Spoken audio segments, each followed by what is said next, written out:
Welcome to Enlightenment of Change on webtalkradio.net. I'm your host, Connie Whitman. Now, I hope every week as you listen to the show that, number one, my guests and I, we inspire you. I hope that's for sure. The other thing is I hope that we provide some just strategies, tips, ideas that you can run with immediately after listening to the show. For me, it's all about learn, apply, and what's the return on the investment? What's the return on your time, right? But what's the benefit to you? So please, as you tune in every week, I do hope that you gain some clarity on whatever change you're going through. And again, hopefully my guests and I provide some tips and strategies just to help a little bit. Also, to help you on your navigational road of change, I have a communication style assessment, which tells you what your communication superpowers are and how people see you in the world. The flip side also, after you take the little quiz, is you will get a report with your blind spots. Our superpowers are wonderful, but we really do need to be mindful of what our blind spots are, because sometimes that's when we shoot ourselves in the foot. So if you go to my website, whitmanassociates.com/CSA for communication style assessment. So again, Whitman Assoc, and Assoc is ASSOC.com/CSA. And I do hope that helps you on your change journey and that I could be a part of that. Last big request here. I know I asked for so much through the show. I really hope that you don't miss an episode. You'll go subscribe, rate, and review. I love when you guys write me little notes and of gratitude or something you learned from me or how I've inspired you. It touches me and it really fills my heart. So again, if you can subscribe, rate, and review, always appreciate it.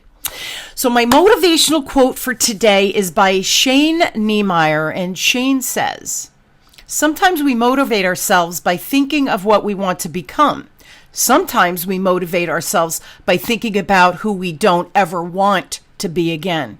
So do you struggle with addiction, or maybe you know someone who does? And do you feel alone and just lost and kind of not sure what to do to change your situation? I believe this is such an important topic, especially with everything that's going on in our world today. And of course, I have a wonderful guest for you who's going to share her own insight. And my guest and friend is Tamar Medford. Now, Tamar is a performance consultant, life coach, best-selling author, and champion for people in recovery. Since overcoming her 20-year battle with drugs, alcohol, and obesity in 2012, she has dedicated her life to empowering others to embrace their authentic selves and live up to their true potential. Tamar's mission is to help people in recovery create a life so good for themselves that they never want to go back to the old way of living. And that's why I picked the quote I picked, because I know what Tamar is all about and how inspiring she is. So please help me welcome Tamar to the show. Thank you so much for being on, my friend. Thank you so much for having me. And that quote was really powerful and so true. You know, and you're a podcast host as well. And when I write my intro, those little questions that I want people to think about as we enter into our discussion or before we dive in, and I always start with a motivational quote because there's so many good ones out there. And I think that even if you just listen to the quote and think, wow, I've done my job for the day. You know what I mean? So that's why I always start with my quote and those questions, because I want our listeners to get their head wrapped around and really be part of, right, that whole experience of the podcast. So yeah, that's kind of my habit and why I do it. So thank you for liking that quote, but it's who you are, right? You're all about that moving forward and not looking back. Not that not looking back, we need to know where we came from too. And I know that you're all about that as well, but we don't want to go back in time if it was a place that wasn't good for us, right? So talk to us if you can. First, share, what was it like for you growing up? Did you have a good childhood? Was that the cause of this addiction, right? Like, people always want to know, well, what made that happen, right? Yeah, and it's a great question, because I think that a lot of people think that you have to go through trauma in order to become an alcoholic or an addict, and it's not true, because I had a fantastic childhood. We immigrated from the Netherlands at the age of 1 to Canada. I had very loving parents. I had a younger brother, and they always provided an amazing life and spent lots of time with us. Now, when I was probably about 8 years old, my dad decided to follow his dream of becoming a video producer. And so we moved out to British Columbia, which is on the West Coast, and we started to move around quite a bit because he was trying to, find his place kind of thing. And so I became incredibly shy at that point, right? I had to always be making new friends. I was very insecure. I would always start comparing myself. And my dad was always very kind of tough love. If you get a C, you could get a B. And not that I ever got B's or A's. And I know it was because I didn't, apply myself. It was just because I didn't care at a certain point. But I was really shy and I really struggled to fit in. And I always felt this anxiety, right? And I struggled from anxiety and depression quite a bit when I was younger. But, when I got into high school, that was even more scary because, of course, I had, a few friends from elementary school, but I was terrified because I'm like, now I'm not with my little safety net and my classmates. And so at the age of 14, people started using drugs and drinking and stuff. And my parents, it was never taboo for us because we're from Europe, right? You start drinking at the age of 12. And, I was always excited when I went to Holland because I could have a drink. And, so it was never taboo. It was never frowned upon or anything. We could always have sips of our parents' alcohol. Mm-hmm. But I remember at the age of 14, because I didn't feel like I fit in, when I first drank and got drunk, I felt like my life went from black and white to color.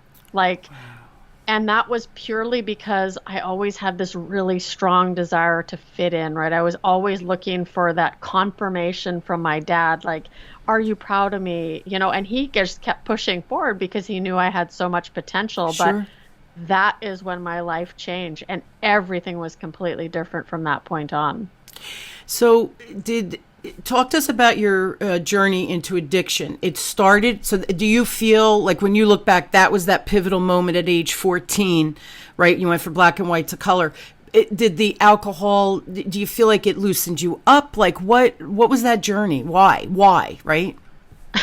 It did. I felt like I belonged for the first time ever. I had this newfound confidence, right? I was like, people thought I was funny. Now, they could have just been laughing at me because I did a lot of stupid things in my teens. But all of a sudden, when I started, a lot of people always ask me, well, how do you know? And for me, when I have a drink, I want more, right? That's when the cravings start. For most people, they have a drink and maybe they have a second, and then they start to get that buzz and they start to feel out of control. And of course, then they want to stop. But it was never like that for me. I wanted to chase that feeling. I'm like, hey, I've kind of come into my own now. Like, I'm cool. I'm part of the cool kids club. But unfortunately, because of that effect, it was anything that was mind altering. I wasn't afraid to try anything from that point on. So I had friends that started to experiment with drugs, and we started doing speed, and friends of mine started doing cocaine. I never got into that till a little bit later, but it was scary. But it was also that I almost felt like I needed it to be the person that I thought others wanted me to be. And I had friends die, and like all this stuff happened in high school, and none of it scared me enough to say maybe I should change, because this just started to become the norm for me, right? It was what I needed to numb out my feelings and how I felt. Do you think that's what it was? Because you said initially you were shy and that you were depressed. So this kind of, it took the depression, quote unquote, it took the depression away. It camouflaged it, right? Because it numbed you. Is that, so when you're numb, you think, oh, this is better than feeling depressed. So that's why you kept chasing that, whatever those different highs were for you. Is that what happened? It did. It covered everything up, right? When I started to feel like, oh, maybe those boys don't like me, or maybe I don't fit in with that crowd. When I drank, I didn't care. It was, I could do whatever I wanted Freedom. to. Yeah. And I never felt emotion after that, right? It was just like, I'm just going to drink this emotion away. And that's the way it went, for the next 22 years. That's crazy. Did you, after the drinking, did you find that even with the drugs, that was a struggle, or was it mostly the drinking, the drugs were just, you were just trying to chase the high? I think drinking was my first love. That's definitely the one thing that I know will set me off. The harder drugs was more, when I got into my young adult, all my friends were going off to college, university, after that they were getting married, and I didn't want to miss the next party because I'm like, well, who does that at such a young age, right? And I was so wrapped up in wanting to be loved that I went from relationship to relationship to relationship, and very harmful and toxic relationships. And then I remember, I was actually working at a golf course, and one of the women there that I became really good friends with, she's like, do you want to try this cocaine? And I'm like, oh, okay, why not? You see it all glamorized on TV, and this has got to be fantastic. And I started to fall in love with that because I was a blackout drinker at that point, and I think I was about 25 years old.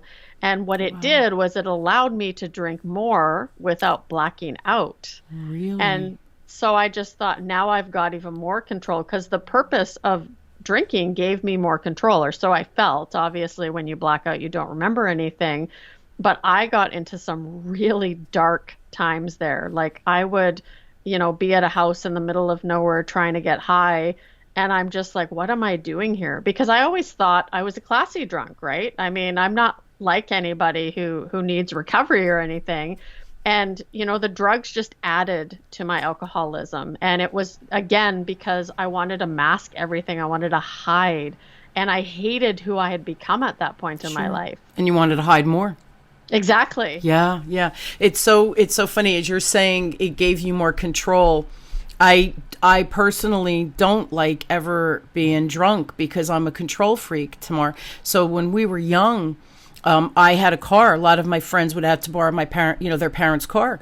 So I was commuting to college, so I had a car. So anytime we went out, I'd say, I'm driving, because I didn't trust. And you have to remember, back in the 80s, they didn't have the laws like they have now with drunken driver.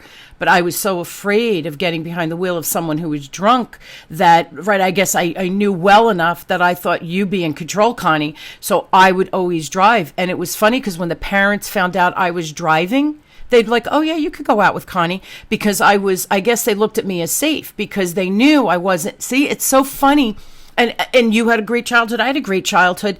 For me, it was my need to be in control that I didn't like that feeling, right, of the drunk being drunk or not in control. But I didn't even trust my friends. So it's so funny how control, it's an illusion, right? It was an illusion, and it was an illusion for me, really, in essence. So it's just funny how that same need has two very different paths. And that's why you're so good at what you do, because everybody's path is different.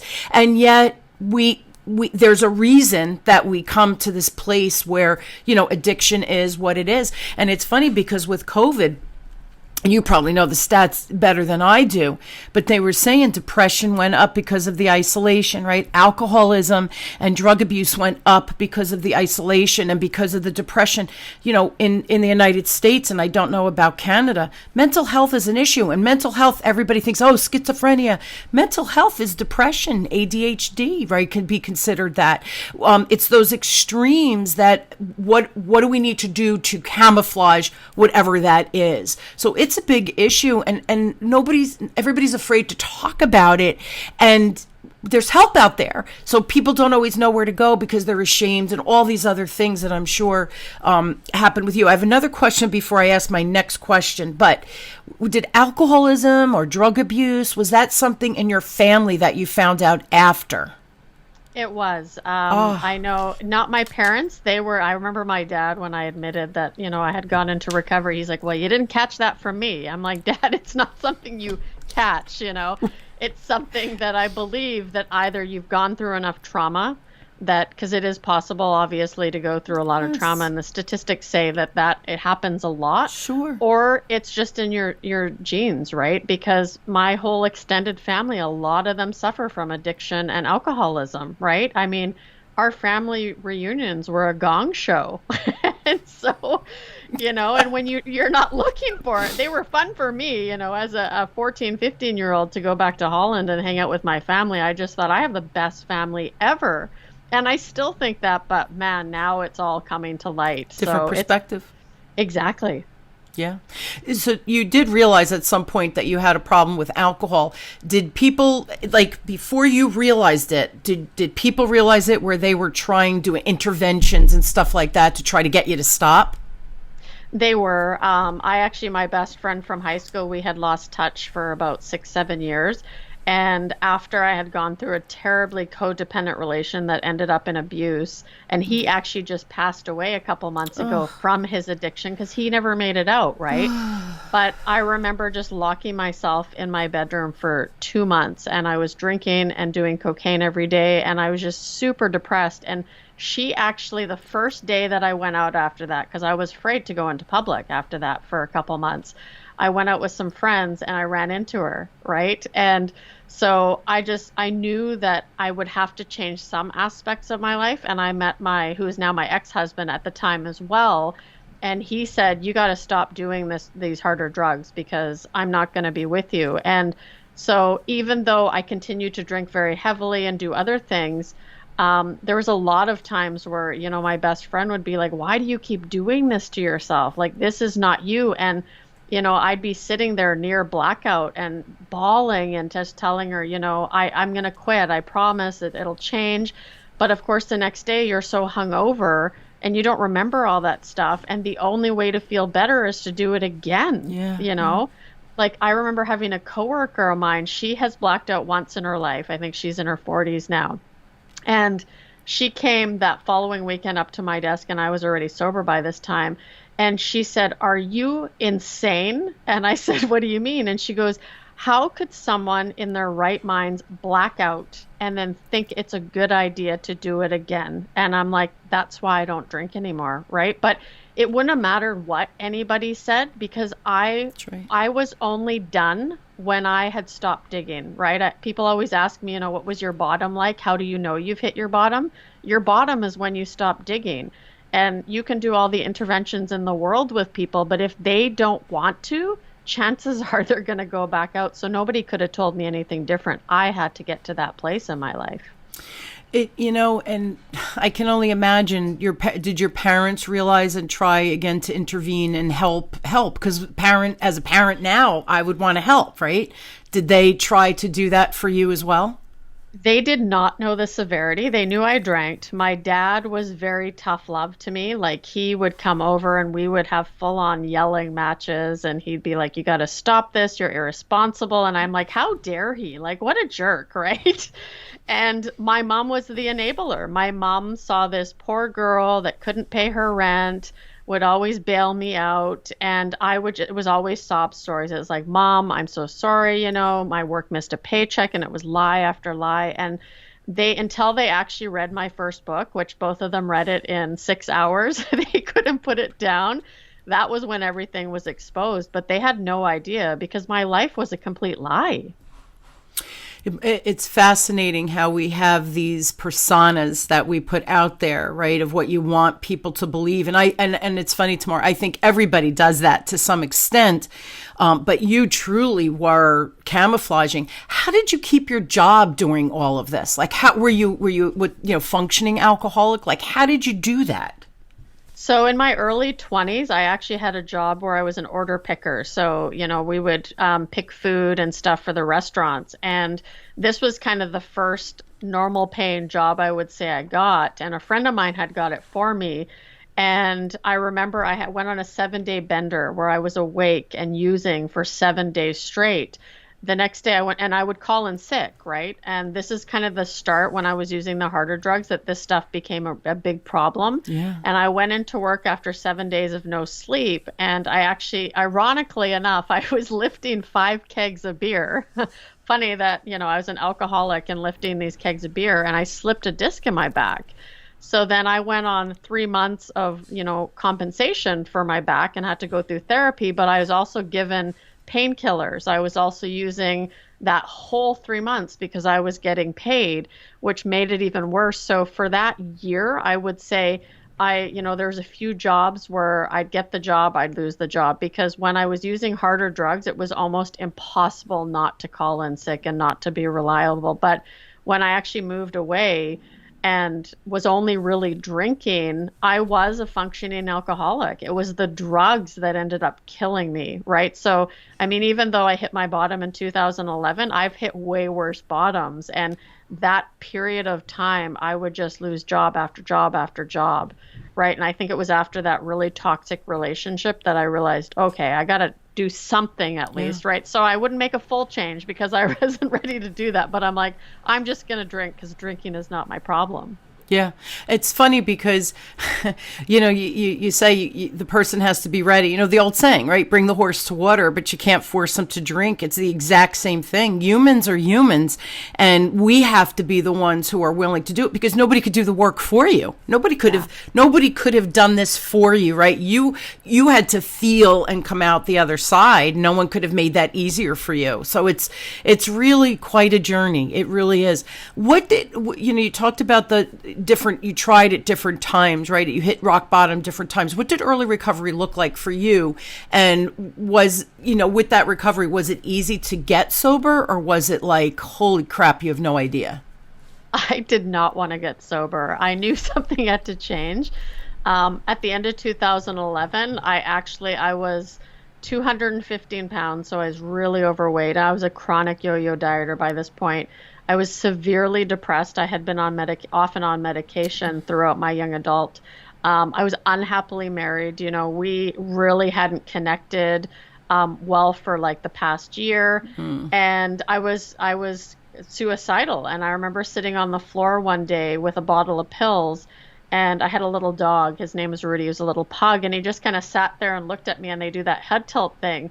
And as I'm sobbing, just thinking, I don't want to hurt anybody anymore. Like, I'm tired of doing this, because I knew that wasn't who I was. Yes. I'm a people pleaser, yes. Big time, which is still something I struggle with. Yes. But I'm just like, I can't do this anymore. Like, I can't hurt those people I love. But something came over me at that point, and I had this desire to change, right? And I believe that it was this divine intervention that's like, Tamar, no, you're not. Like, you've done all this experience now. Like, we've educated you full on into the world of addiction. Yes. Right? And so, but it was interesting because at first I thought, well, I'm overweight, right? If I actually lose the weight, if I lose 75 pounds, people will think I'm beautiful. People will love me.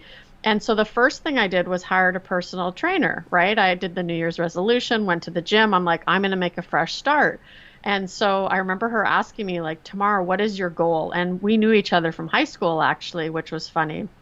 And I said, I want to lose 75 pounds and get into a bikini and go to a Las Vegas pool party because I want to feel comfortable in my own skin. And she laughed at me and said, okay. And so for the next 6 months, I went all in from one addiction to another because I suffer from a lot of cross addictions, and food is one of them. So I worked out 6-7 days a week. I would eat chicken, broccoli, and rice every single day. I would have my one meal on the weekend, and I was like the straight A student, right? Because again, I wanted the recognition. But on the weekends, I would drink Thursday, Friday, Saturday. I'd plan out 3 beers.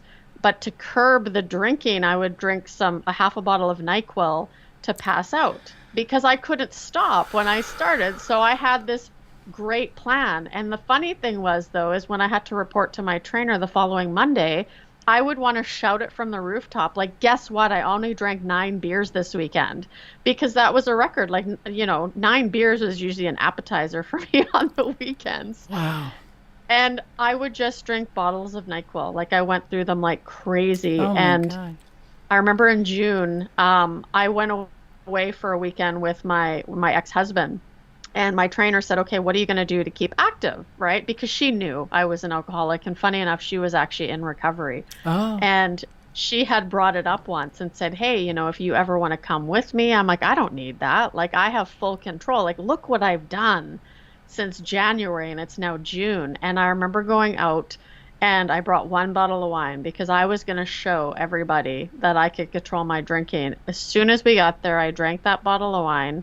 I had a box of wine, a case of beer, and we ran a $200 bar tab that one night. And the whole rest of the weekend, I don't remember. I just remember coming out of it and phoning up my trainer and friend at the time and just said, I need help. Like, I can't do this. I obviously cannot control it. Yeah. And I asked her, I said, did you know that I was an alcoholic? And she said, yeah. She said, no alcoholic has to talk about or justify their drinking.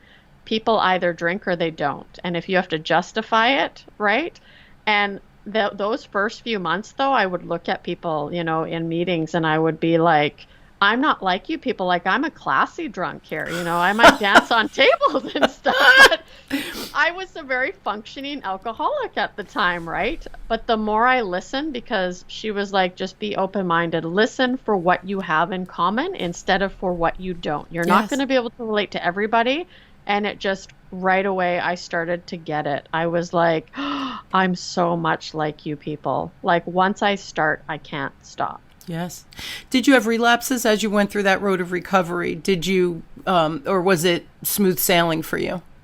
I wouldn't say smooth sailing, but relapse is not yet part of my story. And I say yet because I know that if I get complacent or I stop doing the work that I did in early recovery, I could easily slip up and go back. But I was very fortunate for people who weren't afraid to hurt my feelings in early recovery. They would call me out on my BS, and I needed that because it essentially saved my life. Yes.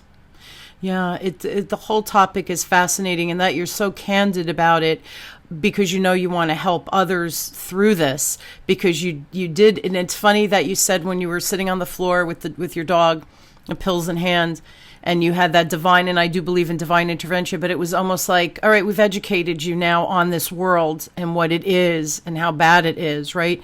So now you go out and teach and educate and coach and get people through to come out the other side, right? So what led you, do you think, led you to discovering your purpose? Because you can have that divine moment, but then you went forward and actually did something about it. So what does that discovering your purpose, how did that happen for you, do you think? It took a while because I remember after my first year, I had lost 75 pounds and I was now sober. And it was almost as though I felt like I graduated with some diploma on how to be sober. And I quickly realized that that wasn't the case, that this was something that was ongoing. But I was always told to be grateful for what you have. And I practice gratitude every single day today. But I think that also justified me to not really take as much action, to just be grateful. Okay, I have a full-time job. I should be happy. I'm in a relationship. I should be happy. But I wasn't. And I always felt this burning desire that I had more within me. But because I had never learned how to deal with that negative self-talk and the limiting beliefs yet, I always told myself, who am I to do this kind of stuff, right? And I had helped people get sober at that point. So I was helping new people. And when the light went on in their eyes, just like it did with me, when it was like, I could actually do this thing, like I could actually create a better life, and you see them start to get everything back in their life, that was what really did it for me. And so after about 5 years of complacency, because I'm the kind of person who has to touch the stove a couple times before I realize it's hot. You're funny. It does not happen right away for me. You're and it's funny. Still today, I'm like, I think I'm going to try that a few times just to prove that it's a bad idea. You're so funny. And I remember going to my best friend's place and I'm like, I need some motivation. Like, I'm putting on this weight again. I'd gained 40 pounds. Like, I don't want to get here. I started doing the quick fixes again, even though I knew that wasn't the way to do things. And she's like, why don't you listen to podcasts? And I said, okay, what's a podcast? Believe it. And this is early 2019. I love it. I know. So, I'm new to podcasting and I'm new to listening to podcasting, but I started doing this self-analysis on myself through these podcasts, right? I started going, okay, what do I want to work on first? And I started listening to health podcasts, and that's actually how I met Adam, because I joined his boot camp community, and I started to meet other people. And then I went to an event of his, and I remember sitting across the table with Allison Melody from Food Heals, and some of them were having a glass of wine, and she's like, "What's your story?" And I said, "What do you mean, what's my story?" She goes, "Well, you're not drinking, so I'm assuming you don't drink." And I said, "You're right. I'm a retired professional." That's how I answer that question when people ask me. And she said, "Tamar, you have a story, you have a voice, you need to share that story and change the world." And that really resonated with me, because at that point, I'm sitting around a table with all these podcasters who are like sharing their experience. Yeah. And I think that's the first time in my life where I actually got that maybe I can do more. I love it. And that was a shout out to our good friend Adam Shively, who's just an amazing person. And just he lost a lot of weight too. And that's what started him in the podcasting world. And he's genius plus he has the voice, right? He's just got a dreamy voice. I know I tease him all the time. What I say? What was it? I have a pod crush on him because of that voice. And the funny thing is, he's just a love of a guy on top of that. He's a big teddy bear. So yeah, shout out to Adam. And that's how you and I met, through Adam, through his pod pals. We were on a networking call, and Tamar and I'm like, I like your story. Not I'd like your story, but I really would love to have you on Enlightenment of Change, because I think people's journey of change is different from easy change to things like Tamar's story. And I think that you are inspiring, and you're just a really nice person. So you're my kind of people, because you're not afraid. You're not afraid to be you, which is so funny, hearing how you felt you didn't fit in, and now how you kind of do love your skin, right? Which is just such a beautiful journey and part of your story too. What was it like, and we're almost out of time, but what was it like writing your book, Hope Elevated, correct? Yes. Yeah. And did that bring up the emotions for you? And was that where you kind of, this is my path forward? Like what was that for you, that whole experience? It was scary. I had been encouraged to write it for a while, and I just thought, because of my history, I'm no good at this, right? Like I can't write. I almost failed English 12. And like, I kid you not, my English 12 teacher put my exam down on my desk, and she said, Tamar, you need, I think it was 53% to pass. She goes, if you don't pass, I will make your life next year a living hell. And so the I gauntlet, passed, right? barely. She threw the gauntlet down to motivate you. That's so funny. Exactly. But I thank goodness for my therapist, who is also in recovery. And I just relied on her, because I had gotten to a point where I loved myself enough to write about it. And all these things started to come back, and all these experiences that I had long since stuffed away. And as I finished the book, though, and I went through all these therapy sessions, I started to realize I don't have to be ashamed anymore of who I was, because life was training me for this very moment, right? And I had already started coaching people, and I'm like, if I could be this vulnerable and share who I was and who it's made me, more importantly, because I wouldn't take it back for the world. I mean, sometimes I wish I had done it sooner, so I would have had a lot more, but I mean, I need a little bit more time than some people, so I just needed some additional training, but it was so therapeutic to write that book. And people are benefiting from it. So it's like a win-win, right? The win-win situation, where it was therapeutic for you to get rid of that shame, share your story, almost chronologically, write about it, so that, it's a memoir in essence, but it also shows people potential paths for them to move forward, right? And come out the other side better, stronger, healthier, right? All of those things. So last question, how did you manage to start your business, write 2 books, leave your corporate job, and this all happened in the past year, guys, plus do the podcast? So she's a newbie to podcasting too. Crazy, yes. You know what? I know COVID's been terrible, but it's part of the reason I wasn't traveling for business anymore. I was stuck at home, and I thought now is the time. And I just felt this desire to do something, right? Because I started to really have faith that if I believed enough, that I could make anything happen. And so in April, I decided I'm going to get a business name. I'm going to start this. I got a couple clients. Then I wrote the first book. I decided in November, after some friends of mine are like, now what? Like, we want more. We need you to write a second book. I love it. Love it. I decided, okay, I'm going to listen to them, right? So I did that as well. And earlier this year, I had actually thought about, taking a leave of absence, because I still recognized that I had that fear of financial insecurity, right? Sure. But I was doing well, and I had already set myself up that I could take that leap of faith. And I knew, because every time I took that leap of faith, it felt good. And even how scary it was, I did it anyway. And then when I reached that other side of that, where you get that kind of the fear of failure and everything. I'm like, I'm just going to move through that one step at a time.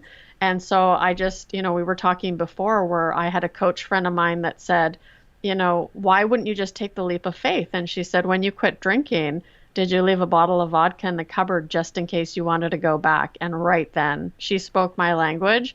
I gave my notice because I'm like, I want to help people for a living. Like I was already waking up at 3:30, 4 a.m. every single day. Because once I discovered that my purpose was to help empower other people to embrace be authentic, yes, right, and live up to their potential, I want to help them rise in their recovery, right? I want to help them create the life so good that they never want to go back, because I believe that finding my purpose has honestly given me that life where I can't even imagine going back anymore. I don't get complacent anymore. I can't wait to wake up in the morning. And I just followed that purpose, and it allowed me to do what I love today full time. And that in of itself, right, is this great success story. And it's that unfortunate that you had to go through all of that torment, because it was your education for what you're doing now, and you needed it. And you couldn't have, as horrible as it sounds, you couldn't have bypassed it and be the person you are right here. And I think that's the element of change, Tamar, where people think, I don't want hardship. Hardship is where you can compare it to when life is good, right? And when you do find your purpose and you are living authentically, we need the black, we need the white, right? We need the opposites. We need the rain, and then we need the sunshine. If it was sunny all the time, we would not be grateful for it when it's out, right? So it's all of these educational pieces that bring us to where we are, that change is inevitable. And I think we were saying this before we started recording, Tamar, right? It's a choice.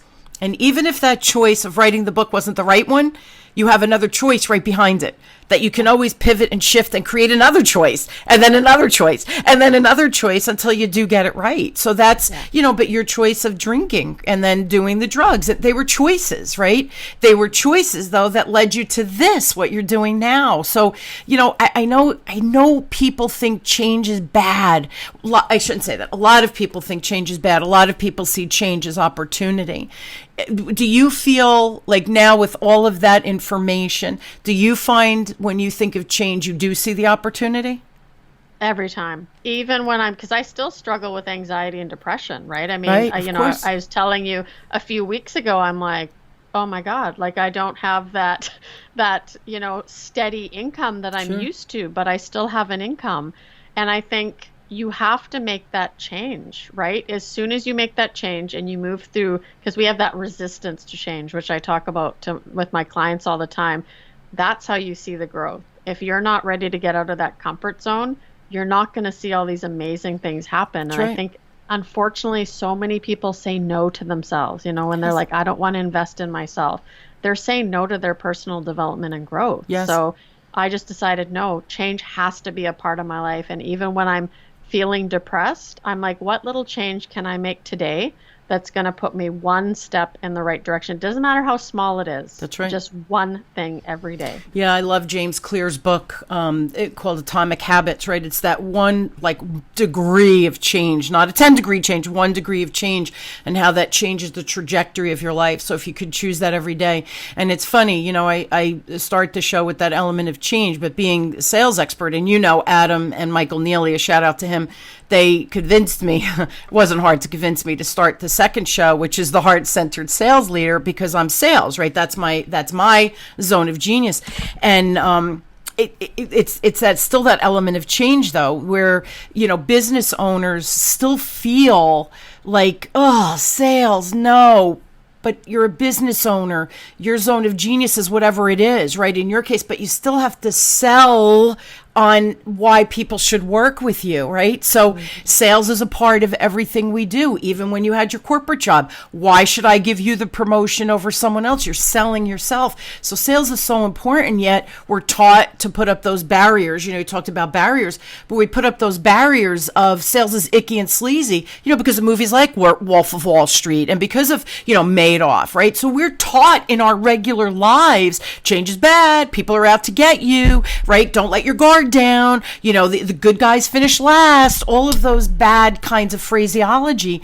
And yet change is where the magic happens. So for me, it's changing. I'm on a mission, Tamar, like you're on a mission to help people see their empowerment, right? To take control of your future.